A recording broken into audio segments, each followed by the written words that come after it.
Hoteli tukomye wali kuchenda mnana katumiza msambu programu yononganzi muwanguzi tawanika Juliet Juko jeje researcher katunanze ndiye mabiga omuzindalo guno tulina omuwanguzi waffe mukulu Tamale Christmas special eri abaana mwenna abawuliriza mzadde ayinza okuba takutegeera abasomesa bayinza okuba tebakutegeera wetwogerera naye ng'ate gwe weetegeera ne woosirikidde awo byosirikidde bingi nnyo naye obuuza ngenda bivaamu ntya naye kkiriza nti waliwo omwoyo wa Mukama agenda okubanga akusinkana mu ngeri enjawulo. Teweerabira ennaku z'omwezi nga 6 January 6 Jan wagenda kubeerawo okusabira abaana okuviira ddala abaana bakyali mu mbuto baleete tubawunga eri Katonda mpaka ku primary 7 nga bw'olaba nti emize gino tegikulumba bulumbi naye giba gyatandika dda mwana muleete mukwano. Nakusomesa nga 13 Jan genda kubeera olukuŋŋaana lw'abaami men's seminar genda kubeera nayo Nyovu ate nga 19 January tujja kubeera ne ba student seminar gye okubeera nayo abaana okuviira ddala ku senior 1 mpaka okuva ku senior 1 mpaka university. Muleeta omwana naye kennyini asobola okwereeta jja kuba lwa 6 essaawa zijja kubeera ddala 4 ng'emiryango gigguddwawo. Olwo tujja kugenda maaso ne ba singles seminar ennaku z'omwezi nga 2 Jan wankulukuku. Katugende maaso n'omuwanguzi waffe mukulu Tamale. Amina. Kakati ekusomero nensoma nenkandika okulaba kati ebyonyumize najo ne gitambula nfuka ku buliri kyekivaawo olunfunyo ne kagala okunjoleza ku ngoye gamba leete suuka tuwoze wano babakabi babooleza konze essuuka zo zireke kankuwe essaati ngisuuka nzeyolezaawo nenjiga ne ku buyonjo musini afuna lisizooza nentandika okwoza ozeyolezanga kati nga uniform ze muwana ayoza n'agolola naye ebirala nina abaana ku masomero nabo amotugota nabakuwa talina kyakuwadde basanga mu ddoomu nga beekuba bekiryancakinze n'alwala omusujja ogutaliyo naberawo gayita kwa Denise yeekubye ttatu ezo naye nga gwogyekubira bakyamugulira ndapanti oluusi tebamukyalira abeerangeyo nga tubalaba abakabi tebabakyalira abakabi baba baavu naye nga ssebo bakyawa omuntu n'azimba compound nakakyayo atambula neyeeragalaga bannaye ng'era mu bidongo ebyo ebidongo by'oku masomero olabira nti gundi ne gundi tebakyali bonna naye bakapolingi ku masomero kati munnange kusomero tutambula emize gitambula bawalamba kwanye sina kyembagamba sina kyenkola nabo lwakuba nti nga ndaba sina kiriwo ne senior 6 nagisoma si bulungi nga bwe nalina osoma kuba nali mugezi nnyo nga kati kuba era mbeerawo nenfuna obujja nga banzireyo nsome kati yo ndaba omwoyo omutukuvu ye bw'omuganzi jjukiza kino ng'akuwa naye luli naye gwe tomanyi nti emize gino gye gijjawo okutegeera novino byana tukyategeera ndoza engeri gye tuliko ku lw'abaana. It is Proverbs chapter 6 verse 32 but whoso committeth adultery with a woman lacketh understanding. He that does it destroys his own soul. Oyo ey'Oluganda yinza obutakijjayo bulungi engeri ba student ayinza ogamba ye biki ebyo naye nga nti ey'Oluganda yo nega nti ayenda ku mukazi talina kutegeera ayagala okuzikiriza obulamu bwe kati kapolingi tesobola kulekera amagezi ne bwoba okusigazaadde akamu era nze nalokoka mbanga ayagala okwesiriwaza mbu mbeeko ekintu ekibi kyendowooza ekyo kyandikibwa kyekinzigira era ogenda olaba kubanza embeera nnyo ku intaneti nga oluusi nemba nyina kyensoma newe mba ndi ku internet nga nina byennoonya olaba byawandiikibwa byennoonya Proverbs 6:32 paka n'ekivume kye ekyo bibinzigira mutenga Mukama saasira era n'engoberawo ekirowoozo saagala wa stand gap gye nava ntunulayo n'endabira ddala emyaka 23 gyonna. It was a waste of time. Kati essaawa eno ndi ku revive ndi kukola bulamu bupya n'omwoyo wa Mukama. Kakati katugende maaso. Mazeko senior 6. Senior 6 njimaze maze byenkola binnefu jonzi by'abaana kirungi ky'omukisa omulungi tebankwata nvuddeyo. Kakati munnange nzire waka vaaka etandika mize gyange gitambula oluba lugenda mu kibuga mu kibigo mize mu buliri muze oluba twawudde ku butanda sister fe yasoma n'amala n'avaawo kati munadda kulika ne batwawula nsula nzekka neefukira nzekka nenkola byange nzekka mu buli teryaŋŋambako masuuka buli kimu wenkubira obufaananyi. Kati that was 2012 mala senior 6 kati ngezaako genda ku university sibise bisinga nze ndirawo neŋŋamba oba sente kale zakyankala namu kuba muzeeyi ayagala nnyo tusome ng'omuzadde yenna era ateekamu naye nagenda ne sente ne zibulamu naye nze ndaba singa nagenda ku university kuba natunula eri ku university waba abaana abawala abayitirivu kwegamba oyinza okutunula n'okkakkana ate ejjukira nabo baagala sente kati bw'oba oyinamu bambi oyinza okweyagalira mu bintu byo byokola. Ebyo nawonayo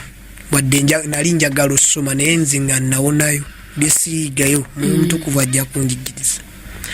nenvaayo ku university saasoma nasoma emyezi nga3 nezibula nentuula ewaka kati nentandika okukola. Twalina muzeeyi waffe omu ku bakulu ba taata nga alina emmotoka nga avuga mmotoka z'amanda nentandika okugenda okukolerangako namukubira nanzikiriza nembeera nga nkola nefuna obulamu obulala. Nali nze golanga sobola kufuna ngosoberewa ng'omanya abaana abasoma tobaamu na ssente naye nga kiitizoke nembeera kutyo naye nga bwenzira ku kyalo ng'abaana babatwala mu olidde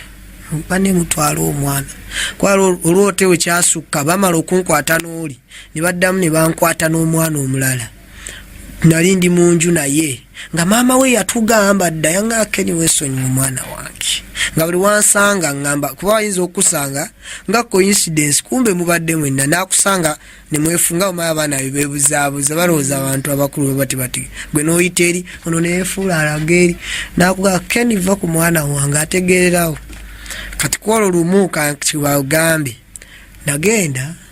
netuyingira mu nju balina enju nnene nenjiyingira saawa yali emu newunya n'ekyantwalayo amasannyalaze ne gavaako. Kati oyo omukazi waliwo eyamugamba Kenneth ayambuseyo ne muwalawo kati bwatuukira nga amasannyalaze gaakavaako n'abuuza muwala we okola ki muno koye. Kati bwe namuwulira nga ajja amuyita nennoonya wempita omulyango guli ogwo ate wempita waayita nga nfudde mukazi anze nekweka mu nju nenga wampala mpe siringi nenekweka mu bitanda nengamba eno tajja kundaba newe zina saa 8 nja kubeerayo. Kati bwe ntuukayo omukyala n'abuuza omwana we okola ki muno olimu naani ng'omuntu gwe baagambye n'agamba tewali ngenda noonya kibiriiti olimu naani najja. Kati kyeyakola n'atandika okunnoonya ye yajja amanyi mwendi ono omwala yamanyi tabimanyi nanoonya kawala kaali kali myaka 12-13 nze nga ndi mu senior 5 nalinga like 17 oba 18. Kati munnange omukyala mba ndi eyo mu bitanda yakuba na ku magulu bwati nangamba Kenneth okola ki muno nengamba onandabya atya mbuye enzala alika bamugambi nemugamba tewali okola ki muno vayo. Nasooka asibawo yalina omusajja nga musajja munene n'amuyita nga abanzise nenkankana saawa oli eri emutaata dda 3 nanga ngenda gamba taata okonze nkwegayiridde kola kyoyagala netundu nga nze muzeeyi mutya ngamba wankwatirako anzise naye nga ndowooza sitaali musumba ali omubi wali otera okujjanga n'okyalayo mpolampola ew'omuwala ng'enju kubanga enju mwalimu eyandibadde nga muganda w'oyo omuwala twali tweyagala ng'era tujja mu kisenge ky'oyo omuwala mwe neekweka kati nga ne kano nkaagala akato kanneegwanyiza nze nengakeekamanyi kankuze ekintu kyange nembeera noli kati sikubagambye muganda waabwe nali nga naye namwagala nga tubeera mu nju ennene mwe tubeerera omwe twemoolera kyokka enju y'abazadde be nga tebamanyi kati nga twagimanyire enju oba okitegeera nga twagimanyira bali ku mirimu gyabwe bansanga munene nebitabo kanandoope wa muzeeyi yali anzise neera tekyammalira olwo omuzimu teyagukuba yakuba omubiri naye bambi omuzimu teyagukuba kati omuwala nemwewala nemugaa gundi nvaako bankuba katono emikono gyonna negizima nga nvaako bazadde bo tebakuyisaamu mpi muzadde we teyankuba yandeka muwakazi yandeka kasita ngambye taata we kamuleke nadda ku muwala we naye naakuba namujja nawo namutwala naye nga nekanoonya essimu nekankubira bannayo omuzimu gw'owenzi tosobola gukuba ebyo bwe bagamba omuwala omukuba n'omuvubuka yesu omala obakuba ngira beesanga kati munnange ekiri nekivaawo netugenda nemalo kati ekyo nekiyita nemalo soma nze nga ebya siriimu nga mbitya nga mbiwulira era babitusomesa piyase babisomesa nga mutya naye nga munaye bwoba oli mukinze nga nnina okwaka nga tonyumiza era mala okumanya nti gyali nga kiwedde ngera gamba kati munaye musinia 6 nentandika okukola kati olwo oli omuwala gwe nalinga gwe nagamba gwe nagenda ne bankwata naye yasooka oyo ye ne tuba nga tutambulira wamu nembeera nga mmanyi gwe njagala kati ng'oyo tukola buli kimu mu bibanda byabwe buli wamu bwe twasanganga nga tukikola naye ng'olwo obupiira tuba nabo bokisi ya goje naleeta naye nga munnange sitaani ye takugamba nti munaye ate leero wa takubuulirira akugabugambi yongera naye nga golowooza obwo nabo buli 100% mbubbo nze mbwema anti bwebweba mu nsi munaye musumba omuntu yaba amanyi kabe muntu omukulu ng'alimu obuzimu bw'obwenzi yaba amanyi nti kondom kyova abantu bawakana nnyo nti Katonda tawonya siriimu abatali balokole kakati nno waliwo ebbanga oba gwali mwaka ki emyaka ngiyiseewoko bamaani bajja ne bagamba naye mutusaasire olw'obuntu buno kubanga bwonna bwabadde buki Africa ogitegeera kiyingira leero naye kati weewuunya abaakozesa mu kaseera ako ne bavayo ne bagamba naye tekyabadde kituufu sondoza abstinence abaana abasoma njagala kusaba Katonda yekka yasobola okuyamba tugenda kusaba ekisa kya Katonda baana abo nga bazze ennaku z'omwezi nga 19 Katonda asobola okugyamu okwako nakugyamu nakutwalira ddala nakufulumya kati munnange vaako obulamu Yesu omusango otya nze mbadde nkugamba nti abantu bawakanya nti Katonda tawonya siriimu naye nze bwe mba mbuulira enji omuntu nampakanya mubuuza kuba nze mmanyi okugwa ku bantu bemmanyi babikola bantu batawanyizibwa obwenzi nemugagwa abakazi bewakaagala bamanyi nti bangi wabakebera nti nedda oli mulwadde nti nedda muga kati golowooza maanyi go wekuuma nnyo kwe Katonda alina ekisa toli mulokole naye akuumewo kati teweesiganga ki woga nti awonya siriimu tonoonyereza nnyo kikola atya ye amaanyi ge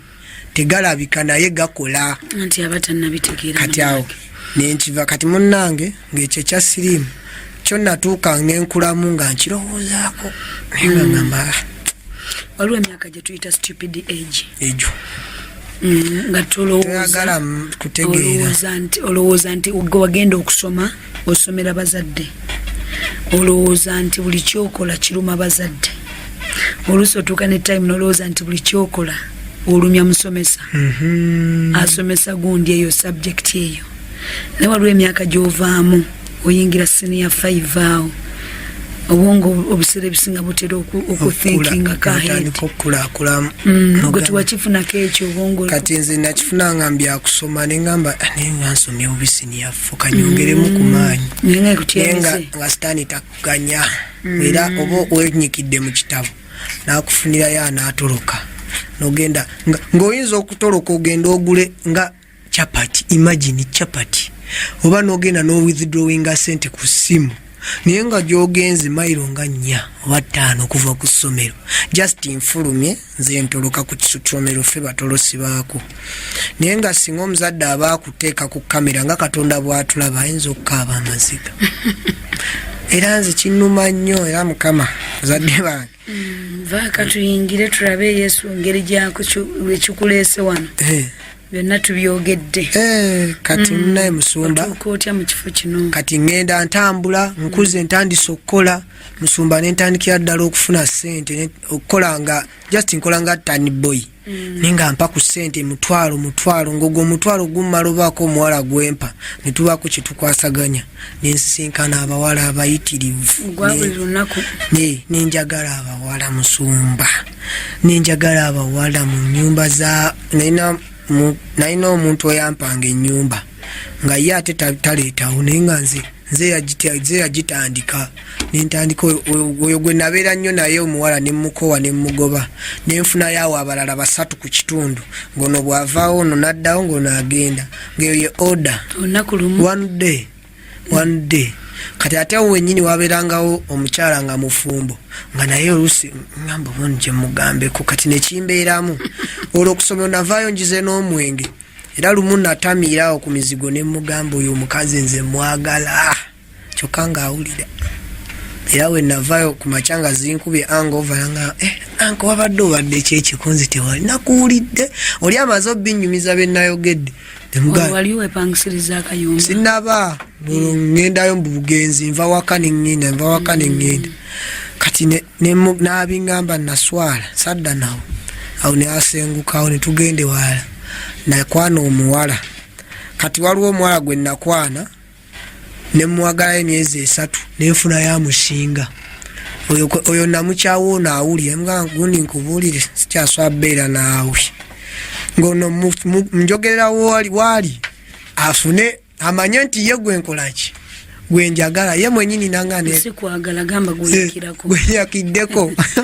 nangamba Keni olimba kati nono omukyayi nange bw'ojja okunkwa konze nakaba n'amangamba ze sikulimba gwenjagala bano naga oyo naye nekiggwa kwegamba noyo naye nembeera kati oyo gwe nasanga yali 214 nemusanga kati omuwala namwagala nnyo kale ng'okwaka kwali kw'amaanyi nga saagala kuwagala nga manyi alina ebbuba bw'anandaba n'omulala ajja nnyiiga nembavaako abalala bonna nga njabera naye ogwa ne tubeera n'omuwala oyo omwaka mulamba ng'oyinza olowooza tumaze emyaka 10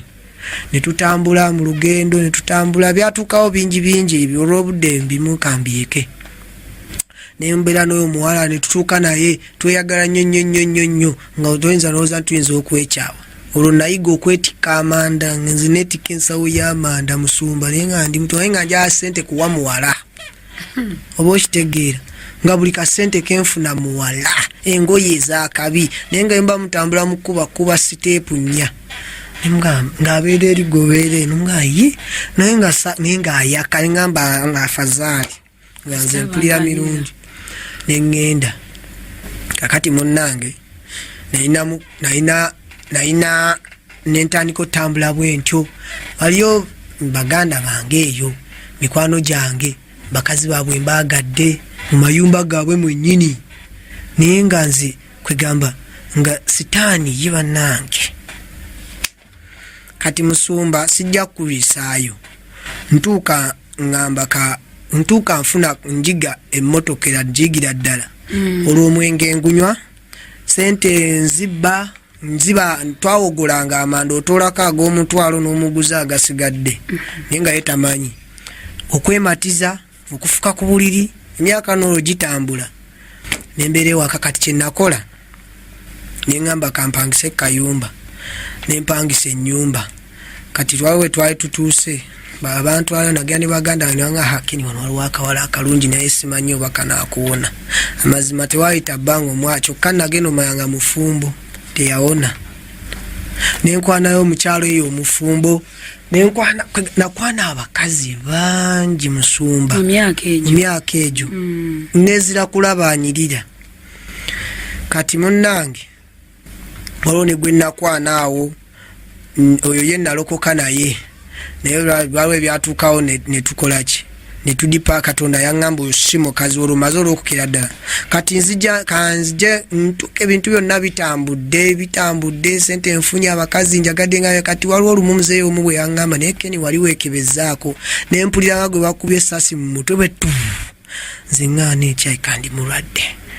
naye nalina gurupu y'abavubuka nga gwoba tolwadde STD toba kabaka ngera okujja ng'ozimbe yaga kiki STD oba kati gonorrhea nnuma bagiyita nzikwe nnuma ng'oba wakabi bannange kati munnange ne ŋŋamba kati ne tutambula ne tugenda ntambula ebirwadde byonna ebyo mbirwadde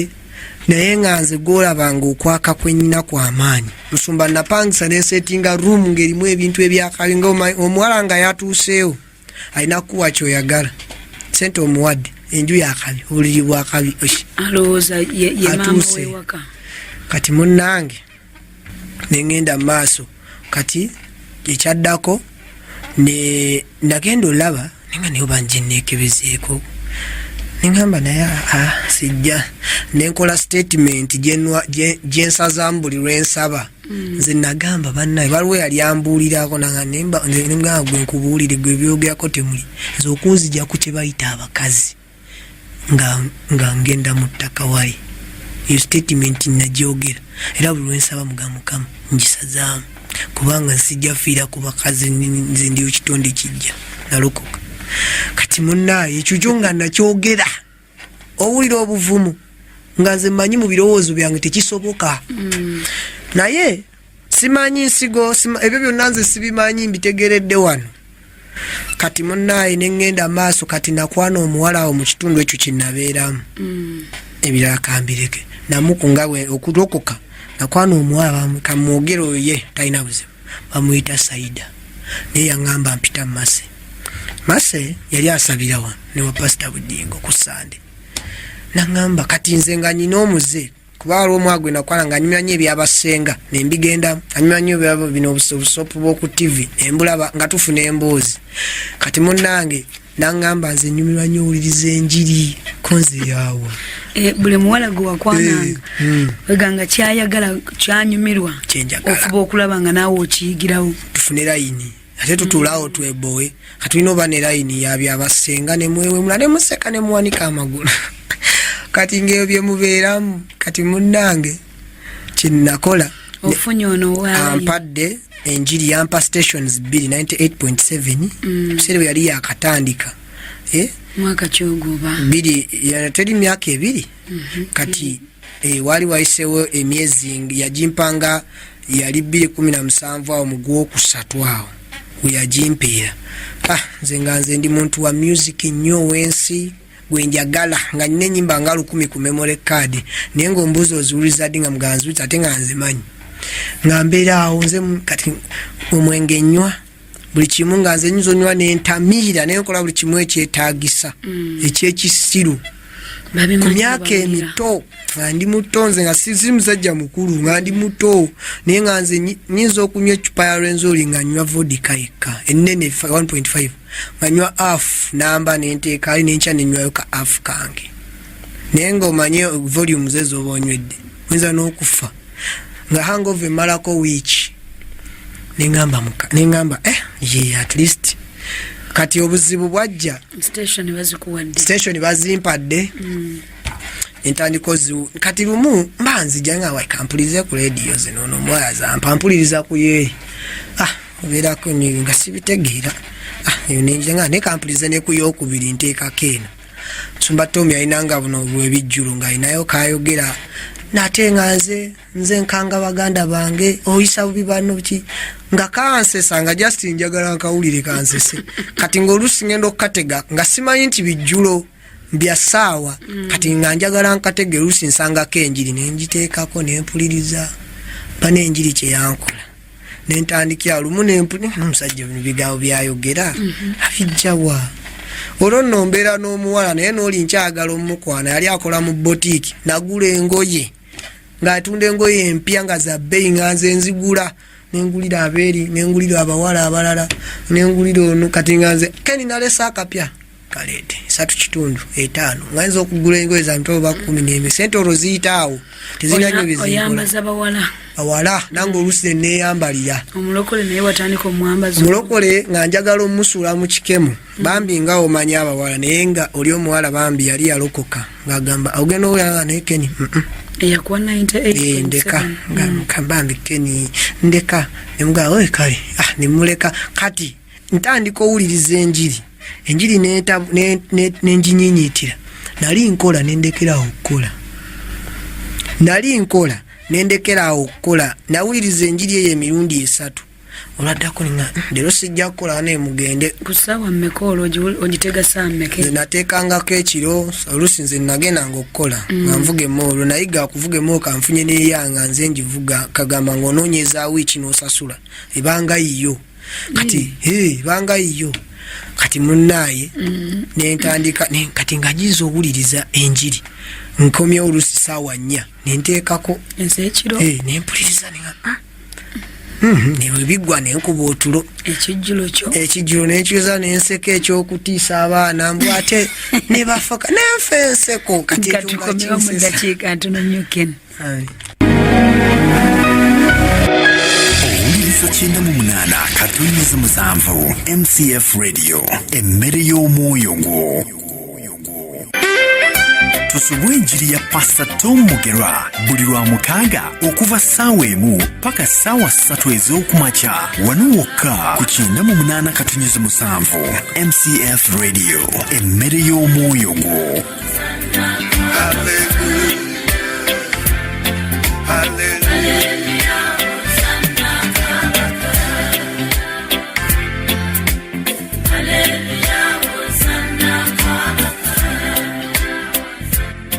Program okutuukirira mu Katonda buli lwakusatu ssaawa 9 okutuuka 11 olw'eggulo ku 98 katonyeza musanvu MCF Radio emmere y'omwoyo gwo.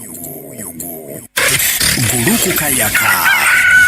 ate akole n'okulya talinga ssaawa 1 paka 4 ez'okumakya wano ku 98 katonyeza musanvu MCF Radio emmere y'omwoyo gwo. Gwatawulira oli mwana wani nga 3 mu lumondo osula wani ayayayaya Pastor Tom abalinze wankulukuku mu kisaawe nga 3 mu lumu Desemba ayayaya mukama yebasibwa abooluganda nze Kisekkadenesi 2018 mumalirako wankulukuku mu kisaawe nenyingira omwaka omupya ewankulukuku Pastor Tom n'abaweereza bamutundwa Christian Fellowship bakulinze nga 3 mu lumu tusula wankulukuku. My name is Ivan Matovu. I just want to wish you a Merry Christmas and a Happy New Year. Enjoy the season. This is all from MCF Radio and Mutundro Christian Fellowship family. We love you so much. May God bless you. We wish you the best and a blessed 2019. We meet there. About this baby boy who's come to earth to bring us joy. And I just wanna sing this song to you. Banjabo ne basawo tubuliza abawuliza bafa bulungi ku 98 akatondo musanvu 96 abali fotopoto l'113 akatondo 9 MCF Radio nze Pastor Vincent Mwanguzi Bulembegwe mbagaliza Christmas enungi ate n'omwaka omupya ogwo wanguzo ogwenzije enzigole ate n'omukisa ate mbajjukiza nti nga 3 mu lumu tugenda kubeera mu kisaawe wankulukuku nga tuyita mu kiro nga tuyingira mu mwaka 2019 mukama abampero omukisa Merry Christmas.